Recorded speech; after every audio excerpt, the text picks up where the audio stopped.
Hi hello welcome to our channel. Ambati Rambabu గారు ఈ మధ్యన ఓడిపోయిన తర్వాత కాపులు ఆయనకి బాగా గుర్తొచ్చేస్తున్నారు. ఎందుకంటే ఎవరి పేరు చెప్పుకుని అయితే నేను గెలవలేదు అని చెప్పి గతంలో అధికారంలో ఉండగా ఇష్టానుసారం కాపులు తాగుబోతులు తిరుగుబోతులు వాళ్ళంతా వేస్ట్ ఫెలో లేరు అన్నట్టుగా మాట్లాడారు. ఓడిపోయిన తర్వాత మాత్రం కాపుల దెబ్బ ఏంటో ఈ కాపు నాయకుడు అని చెప్పుకునేటువంటి అంబటి రాంబాబు గారికి చాలా క్లియర్గా కనిపిస్తుంది. అందుకనే ఇప్పుడు ఆయనని అడ్డం పెట్టుకుని కాపు నాయకుడు ఈయన మీద ఏం చేసినా సరే కాపుల మీద తోసేయచ్చు అని చాలా క్లియర్గా ఒక పథకం ప్రకారం వెళ్తున్నట్టుగా అర్థమవుతుంది.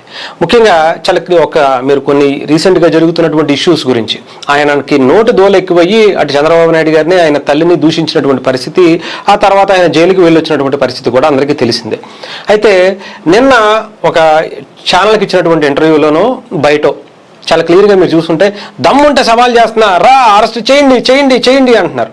అంటే ఏంటంటే ఆయన అరెస్ట్ చేస్తే కాపు నాయకుడిని అరెస్ట్ చేశారు, కాపు నాయకుడు కాబట్టే అరెస్ట్ చేశారు, కాపు కాబట్టే ఈయన లోపలేసేశారు. అంటే అంబటి రాంబాబు గారిని అరెస్ట్ చేస్తే కాపుల్ని అనగదొక్కేసినట్టే, అంబటి రాంబాబు గారిని అరెస్ట్ చేస్తే కాపుల్ని అరెస్ట్ చేసేసినట్టే, కాపుల్ని అనగదొక్కేసినట్టే అనేటువంటి దాని మీద తీసుకువెళ్ళాలి అనేది ఆయన ఆలోచన. ముఖ్యంగా మొన్న 2024 ఎలక్షన్స్లో దాదాపు 90% మంది కాపులు పవన్ కళ్యాణ్ గారి మాట నమ్మి కూటమి ప్రభుత్వానికి చంద్రబాబు నాయుడు గారికి ఓటు వేసినటువంటి పరిస్థితి కనిపించింది.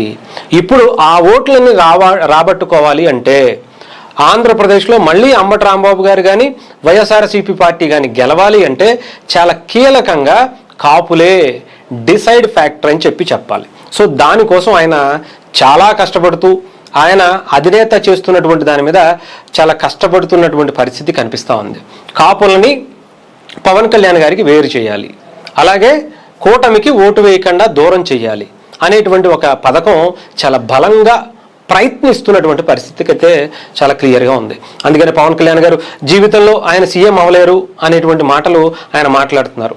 ఎందుకంటే ఆయన ఇంకో 15 ఏళ్ళు చంద్రబాబు నాయుడు గారి సీఎం అని అంటున్నారు కదా, ఆయన అవ్వరు అనేటువంటిది కనిపిస్తుంది. అలా అని చెప్పి పోనీ ఏమన్నా మీకేమన్నా ఇచ్చేస్తారు అనేటువంటిది ఏమన్నా ఆయన చెప్పారంటే లేదు. అలాంటి ఆలోచన ఏమైనా ఉంటే కనుక ఈ పార్టీకి జగన్మోహన్ రెడ్డి గారు ఎప్పుడో గొడ్డల పోట్లు కత్తిపోట్లు ఇవన్నీ మనం చూసాం. ఆయనకు అడ్డొచ్చినటువంటి వ్యక్తులు అడ్డొస్తారు అనుకునేటువంటి వ్యక్తుల్ని ఎలా వెళ్ళిపోయారు. అలాంటిదే పాపం అంబటి రాంబాబు గారు ఏమన్నా పాపం కాపు నాయకుడిగా నాకు కూడా ఏమన్నా సీఎంగా అవకాశం ఇస్తారేమో, కనీసం ఒక నెల ఒక సంవత్సరమో ఒక రోజో ఒకే ఒక్కటి సినిమాలో లాగా దడదల్లాడిద్దాం అనేటువంటి ఆలోచన ఏమైనా ఉంటే జాగ్రత్త. ఎందుకంటే జగన్మోహన్ రెడ్డి గారికి మీరు ఎంత పెట్టైనా ఆయన ఇంట్లో విశ్వాసం ఉన్నటువంటి ఒక ఇదైనా డెఫినెట్గా ఆయన మాత్రం ఆయనకు అడ్డొస్తే మాత్రం ఆలోచించుకునేటువంటి వ్యక్తే కాదు. తల్లికి చెల్లికే రంకులు అంటగట్టినటువంటి పరిస్థితి ఆయన వర్గాలు చేసేటువంటి, అలాంటిది మిమ్మల్ని ఊరుకుంటారా అనేది కూడా కొంచెం జాగ్రత్తగానే చూసుకోండి, ఓకేనా. అలాగే పవన్ కళ్యాణ్ గారు సీఎం అవుతారా అనేది, ఆయన సీఎం అవుతారా పిఎం అవుతారా ఇంకా అంతకు మించినటువంటి నాయకుడు అవుతారా అనేది పక్కన పెడితే ముందు మీరు ఎమ్మెల్యేగా గెలుస్తారా లేదా అనేది ఒకసారి వర్క్ చేసుకుంటే బెటర్. దాని మీద కనీసం ఎమ్మెల్యేగా గెలవడానికైనా ప్రయత్నం చేయండి. ఇప్పటికే 3 నియోజకవర్గాలు మారారు కదా, 4వ నియోజకవర్గం వెళ్ళినా కూడా మనకి ఈసారి గెలుపు పడేటువంటి పరిస్థితి లేదు అనేటువంటిది కొంచెం అర్థమవుతుంది. దాని మీద వర్క్ చేసుకోండి. ఇలా పవన్ కళ్యాణ్ గారు కాపులు, పవన్ కళ్యాణ్ గారు ఇది అనే దానికన్నా ఒక చేంజ్ చేయండి. గ్రౌండ్ లెవెల్లో తిరగండి, సమస్యల మీద బయటకు వచ్చి మాట్లాడండి. నిన్నేదో రైతులకు సంబంధించి ఏదో మాట్లాడారు కదా, అలాంటి వాటిని హైలైట్ చేసుకుంటూ ఒక నాయకుడిగా నేను నిలబడతాను, ప్రజల కష్టాల్లో నేను ముందుంటాను అనేటువంటిది వాళ్ళకి ఒక భరోసా కల్పించండి. మీ నియోజకవర్గంలోనో ఏ నియోజకవర్గంలో పోటీ చేస్తారనేది మీకే తెలియట్లే.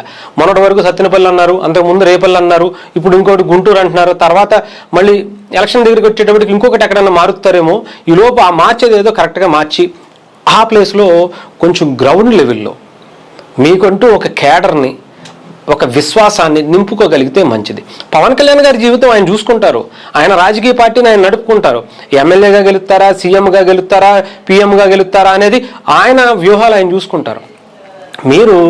మీకు ఈ కాపులకి సంబంధించి దీని మీద పెట్టేటువంటి దృష్టి అంటే అదే అంటున్నా, ఇంట గెలిచి రచ్చగలవండి అంటారు కదా, ముందు ఇంట గెలవండి, ఆ తర్వాత పక్క వాళ్ళకి సలహాలు సూచనలు ఇస్తే బాగుంటుంది అనేది చాలామంది మాట్లాడుకుంటున్నటువంటి పరిస్థితి అయితే ఉంది.